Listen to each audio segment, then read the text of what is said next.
The letter trembled in her hands long before her heart did. Eleanor Whitmore stood at the edge of the dusty frontier town, her worn leather suitcase pressed against her ankle like an anchor, the last proof she hadn't imagined the journey. Around her, whispers moved faster than the prairie wind. Men paused mid-step. Women glanced, then looked away. Everyone knew why she was here. A mail-order bride, another desperate woman sent west with hope folded into ink and promises. And now, another one no one wanted. The first man had barely looked at her before shaking his head. "Too thin," he muttered as if she were livestock. The second laughed nervously and said he'd already changed his mind. The third never even showed. Each rejection landed like a quiet slap, not loud enough to protest but sharp enough to sting. Eleanor swallowed it all, lifting her chin, refusing to cry where strangers could see her break. She was about to turn back toward the boarding house when the children appeared. Two of them, twins, bundled in matching wool coats and knitted caps, their small hands clutched tight around a man's black gloves. The cowboy holding them didn't rush. He stood still, as if time moved differently around him, tall, broad-shouldered, weathered by sun and loss. His eyes, dark and steady, rested on Eleanor not with judgment but recognition. People murmured behind him. Widower, rancher, trouble, 3 years alone. No woman had lasted. No woman had tried. Eleanor felt suddenly small. The cowboy stepped forward, boots crunching softly against dirt, the twins shifting in his arms. One child reached out instinctively, fingers stretching toward Eleanor's dress. She froze. The town held its breath. "You're Eleanor," the man said, voice low and even. She nodded. "I'm Thomas Hale." Silence pressed in, thick as fog. Eleanor braced herself for another polite refusal. Another reason she wasn't enough. But instead Thomas knelt, right there in the dirt. The town gasped. He adjusted his hold on the children, then looked up at her. Not like a man choosing a bride, but like someone asking for mercy. "They lost their mother," he said quietly. "I lost my wife, and I won't pretend I know how to fix either." Eleanor's throat tightened. "I don't need perfect," Thomas continued. "I need someone kind. Someone who stays. Someone who'll teach them how to laugh again." Then so softly only she could hear it, he whispered, "Be the mother of my children." Something in Eleanor cracked open. Not from pain, but from being seen. She didn't answer right away. She looked at the twins. One smiled. The other leaned against her skirt as if it were already decided. Behind them, the town watched, waiting for her to fail, waiting for her to run.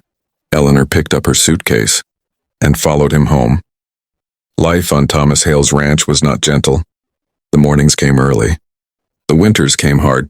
And grief, lived in the walls like an old ghost that didn't leave just because someone new arrived. Eleanor learned quickly that loving a broken family meant earning trust inch by inch. The twins tested her without meaning to. Nightmares, silence, sudden tears. Eleanor never forced them to call her anything. She never tried to replace what was lost. She simply stayed, every morning, every meal, every scraped knee and whispered fear.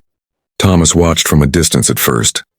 He worked longer hours, spoke less, but slowly things changed.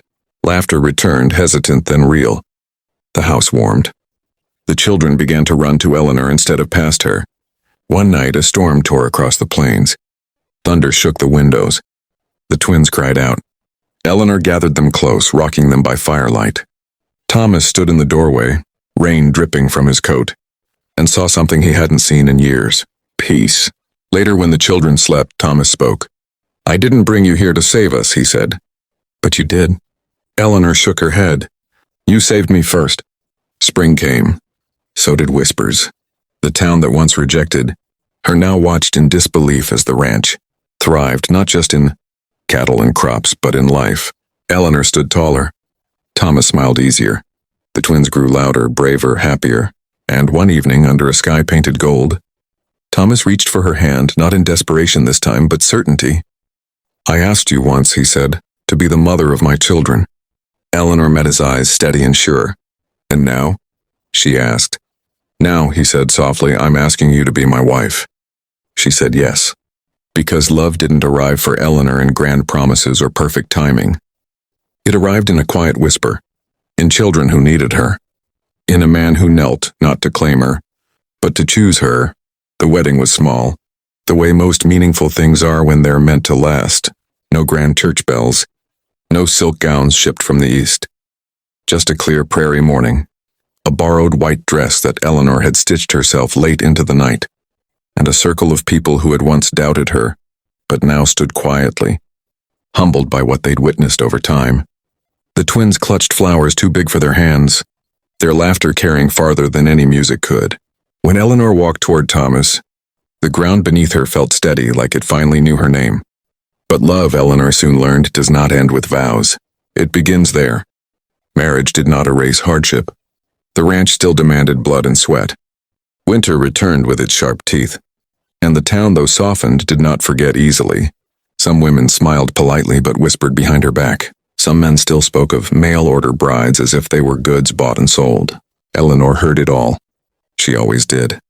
But she no longer carried the weight alone. The true test came when sickness swept through the valley. It started with a cough in one of the twins.